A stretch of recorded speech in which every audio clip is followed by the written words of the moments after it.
পরিস্থিতি যাই হোক না কেন, আমি যেখানে থাকি না কেন, নিজেকে ফিট রাখার জার্নিটা কিন্তু বেশ চালিয়েই যাচ্ছি। এইদিকে রান্না বান্নার কাজে লেগে পড়েছে মা, আর মেয়ে আমার ছাদ পেয়ে কতই না মজা করছে। পেচ্ছাপ করে দিয়েছে বলে বোন দেখো কিভাবে শুকাচ্ছে। আসসালামু আলাইকুম, কেমন আছেন সবাই? নিয়ে চলে এসেছি নতুন একটি ব্লগ ভিডিও নিয়ে। আমি আম্মুর অ্যান্ড আব্বুর আম্মি 90 ডে চ্যালেঞ্জের আজকে হচ্ছে ডে 32। নানি বাড়িতে এসেছি বোনকে বার্থডে সারপ্রাইজ দেওয়ার জন্য। আজকে হচ্ছে তৃতীয়তম দিন। সকালবেলা ঘুম থেকে উঠে নিজের জন্য লেবু পানিটা বানিয়ে নিচ্ছি। মামি আজকে চিয়া সিডটা ভেজাতে ভুলে গেছে, সেই জন্য শুধু লেবু পানি দিয়েই কাজটা চালিয়ে নিলাম। নেই মামুর থেকে কানা মামু কিন্তু অনেকটাই ভালো, সেই জন্য যেটাই হচ্ছে সেটাই দিয়ে খাওয়ার ভালো। এইদিকে আমি দেখছি বাইরে বেশ সুন্দর আকাশ, আর কিন্তু পানিটা এখনো কমেনি। আর আমাদের তো এইরকম কিন্তু জায়গা পড়ে আছে এমনটা দেখাই যায় না, কারণ শুধু বাড়িটুকুই সম্বল, আর কোনো কিছুই তেমন নেই। এদিকে দেখছি যে নানিদের এখানে যখন পানি জমে আছে ওইখানে কিন্তু সবজি টবজি চাষ করে, বেশ ভালোই লাগে। আর আমার তো শখ থাকলেও জায়গা নেই, পরে কি না হবে সেটা আল্লাহই জানে।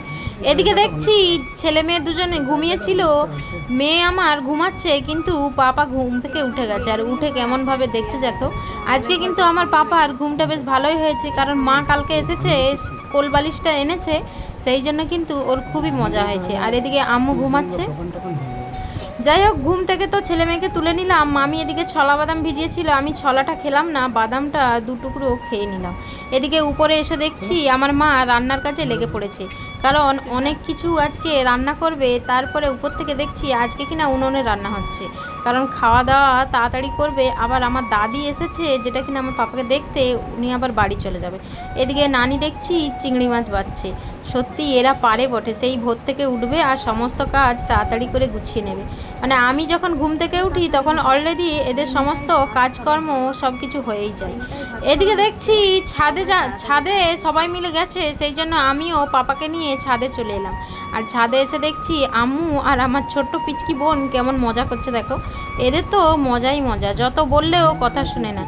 আমি এদিকে দেখছি যে আমার নানিদের কিন্তু পায়রা চাষ আছে, অনেকগুলো পায়রা ছিল, বাট এখন এই মুহূর্তে আমি একটাও পায়রা দেখতে পাচ্ছি না। পায়রাগুলো বোধহয় কোথাও একটা উড়ে চলে গেছে, না কি হয়েছে কে জানে। আমার নানি বাড়ি কিন্তু একদমই রাস্তা ধারে, দেখতেই পাচ্ছ। আর এই ভিতর রাস্তাটা কিন্তু কাজ হচ্ছে, সেই জন্য অনেক বাস চলতে দিচ্ছে না, শুধু ছোট গাড়িগুলো চলছে। এদিকে নিচে নেমে দেখছি, ও বাবা, পায়রাকে দেখতে আমি উপরে গিয়েছি আর সে তো নিচে নেমে চলে এসছে দেখা দিতে। আর আম্মু কিন্তু এই পায়রা দেখে খুব আনন্দ করছে। আর আমার পাপার তো আর বলোই না, আমার পাপা তো শুধু ধরতে যাচ্ছে, বাট ধরতে তো আর পাচ্ছে না, উড়ে চলে যাচ্ছে। আর এই পায়রাকে আমার বোন আর আম্মু দুজন মিলে কিন্তু এদিক থেকে ওদিক, সেদিক থেকে ওদিক ওই করছে। যাই হোক, ওদের সঙ্গে খেলাধুলা হয়ে যাওয়ার পর এদিকে আমি সকালে ব্রেকফাস্ট নিয়ে বসেছি। দেখতে পাচ্ছ আজকে ব্রেকফাস্টে কী আছে, সব কিছু ঘরে তৈরি করেছে। তারপরেও ভাবছিলাম খাবো না, কিন্তু এত পরিমাণে বকাবকি করছে কি বলবো। এদের কাছে মনে হয় আমার ডায়েটিংটা সহ্য হচ্ছে না। সবার মুখেই শুধু একটাই কথা, আমি রোগা হয়ে গেছি, নখে গলা কাটা হয়ে যাবে, কত কী। যাই হোক, এদিকে মুড়ি নিয়ে বসেছি। আর এই যে মুড়ির চাটটা দেখতে পাচ্ছ, এইটা কিন্তু আমরা 3 বোনে মিলে খাবো। আর এই নানি বাড়িতে এসেছি, সব বোনে বোনে মিলে বেশ ভালোই মজা হচ্ছে। এই মুহূর্তগুলো সত্যি বিয়ের আগে তো বেশিই হতো, এখন তো আর সচরাচর তেমন পাওয়া যায় না, বাট যখন হয় খুব মজা হয়।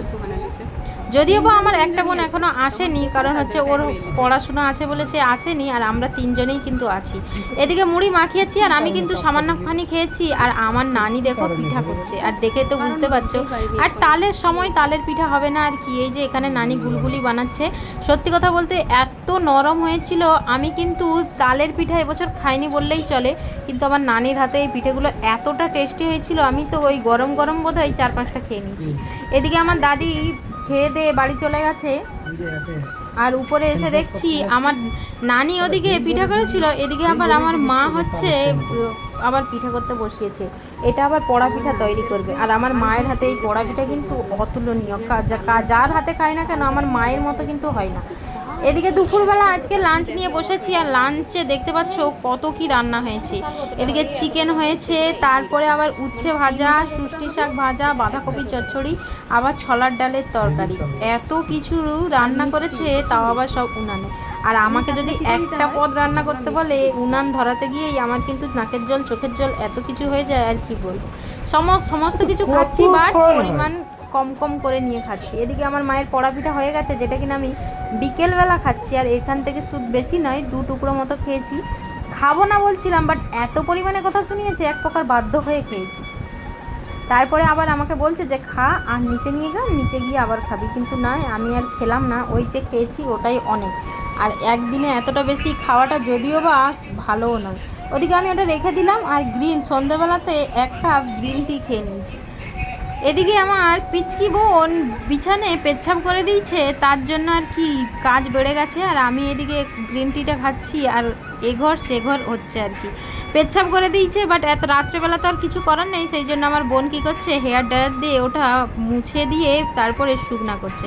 কি করবে, ছোট বাচ্চা মেয়ে করে দিয়েছে, আর কি বলবো। আর ইনি দেখো, এই ভদ্র ম্যাডামটা পেচ্ছাপ করেছে, যে কি না সব কথা বলতে পারে, বাট পেচ্ছাপ করার কথাটা মাঝে মধ্যে বলে, মাঝে মধ্যে ভুলেই যায়। কি করবে আর কি করার আছে, করে ফেলেছে বাচ্চা মানুষ, শুকনাতেও করতেই হবে, কারণ ওখানে আমরা ঘুমাবো। রাতের ডিনারে 2টো এগ অমলেট খেলাম। আজকের মতো এখানে দেখা হচ্ছে নেক্সট ভিডিওতে, টাটা।